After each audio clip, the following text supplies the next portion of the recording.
Hii nyumba ziko na joto bwana. Unajua hata huwezi lala bwana. Usiku baridi, mchana joto bwana. Paka zikitembea hapa juu. Unafikiria ni watu wanatembea, kumbe ni mapaka bwana. Sasa si uhame tu. Na unajua nimeenda kwa kina Frank. Kuko tu sawa bwana. Kuko tu wanalala tu vizuri, hata mchana hata hakuna joto, usiku hakuna baridi, kuko tu bwana Mike. Wewe juu siri ni gani? Siri ni gani ndugu yangu? Akina Frank wamejenga na mabati ya boma. Boma? Hiyo ni boma mabati msee.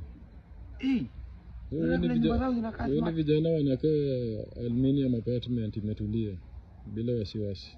Bwana. Mabati bwana wako wapi bwana? Si uingie tu mtandao hata saa hii. Nawapata? Pale FB tafuta tu boma mabati. Hapo TikTok. Everywhere bora mpaka YouTube, Google. Na wanaweza uza reject, juu unaweza tu hizo zote. Hawana uzangi reject. Hauzi reject. Hao wanauza tu legit.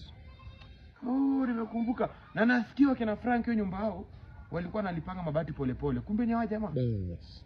Hata ukiwa na punch 500, ukiwa na tao, ukiwa na ngapi, mpaka ile siku itafika ile yenye unataka, utaendea mabati yako. Tena unakupigia delivery hadi mtaa. Wanaleta hizo. Mimi niko tayari ubomoe bwana. Mpaka kwa site.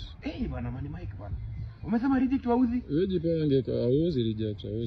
Wewe jipange na cash ama lipa mdogo. Chagua ni nani. Afadhali wewe ulipa mdogo. Na kama sisi watu wa mjengo. Kama nilipa mdogo usianze saa hii. Wanaweza chukua 200. Anything yenye uko nayo. Ile siku yenye itafika mabati unataka. Watakupigia delivery. Warranty wako nayo miaka 15. Twende huko bwana. Twende saa hii. Twende saa hii. Usiamke twende. Kuna 2000 twende bwana. Twende saa hii.